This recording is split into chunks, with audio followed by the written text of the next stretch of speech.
आज आहे आमच्या लग्नाचा वाढदिवस आणि या निमित्ताने सुंदर केक बनवावा असं डोक्यामध्ये होतं. आणि घरचा बड्डे किंवा काही असलं का बाहेरच्या ऑर्डर खूप साऱ्या येतात आणि आजसुद्धा तसंच झालं होतं. कारण बाहेरच्या 4 ऑर्डर होत्या आणि मला बनवायचा होता तो 5वा केक. जेव्हा मी केक रेडी करत होती तेव्हा मग तो तसाच बाहेर ऑर्डरचा देत होते.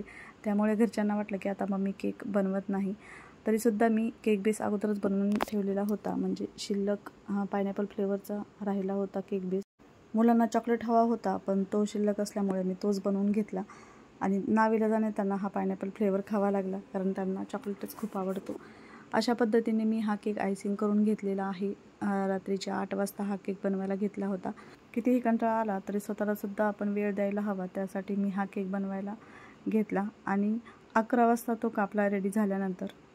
या केकची डिझाईन थोडीशी वेगळी करायची आहे मला, तर मी अशा पद्धतीने थोडासा कट मारून घेतला आहे आणि याला आपल्याला स्टँड करायचे म्हणजे उभं ठेवायचं आहे.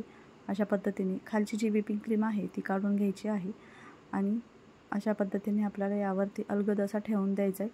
सुरुवातीला लगेच जमणार नाही पण सरावाने तुम्हाला जमेल ही. त्यानंतर तुम्हाला जर वाटत असेल की आपला केक हलतो किंवा पडेल तर त्यासाठी एक टूथपिकसुद्धा आतमध्ये तुम्ही टाकू शकता.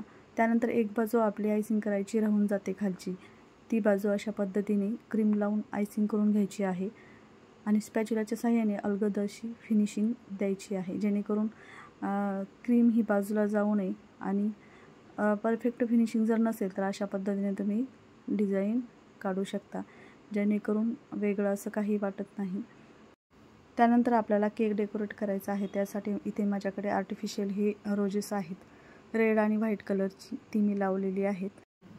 त्यानंतर गोल्डन फॉग बॉल जे असतात ते सुद्धा यावरती लावलेले आहेत. हॅपी बर्थडेचा टॅग लावलेला आहे आणि खालती नाव टाकायला जास्त जागा नाही, त्यामुळे फक्त मी डी आणि व्ही म्हणजे देवकन्या आणि विलास याचा डी आणि व्ही एक लेटर्स काढलेला होता. त्यानंतर एका पायपिंग बॅगला होल पाडलेला आहे छोटंसं, त्याच्यामध्ये व्हिपिंग क्रीम भरलेली आहे आणि बॉर्डरला आपल्याला अशी डॉटची डिझाईन काढायची जेणेकरून केकला लुक खूप छान दिसतो. दोन्ही बाजूला काढून घ्यायची आहे. त्यानंतर माझ्याकडे गोल्डन कलरचा हार्टसुद्धा आहे, तर तो सुद्धा मी या केकवरती लावून देणार आहे. त्यानंतर तुमच्या आवडीनुसार तुम्ही याला डेकोरेशन करू शकता. अशा पद्धतीने मी हे केलं होतं आणि खूपच सुंदर झाला होता केक. केक पाहून सर्वांनाच खूप आनंद झाला आणि माझासुद्धा थकवा दूर झाला आणि आजचा हा सुंदर असा केक झाला होता. तुम्हाला कसा वाटला हे कमेंट करून नक्की सांगा. आणि आमचं हे छोटंसं सेलिब्रेशन घरच्या घरी आम्ही अशा पद्धतीने केलं होतं. आजचा हा सुंदर केक आणि छोटंसं सेलिब्रेशन आवडलं असेल तर नक्कीच व्हिडिओला लाईक करा, शेअर करा. अजूनही चॅनलवर नवीन असाल, केक शिकायचे असतील तर सबस्क्राईबसुद्धा करा कारण सबस्क्राईब करणं मोफत असतं. पुन्हा भेटणारच आहोत नवीन केकसोबत. तोपर्यंत बाय बाय, टेक केअर.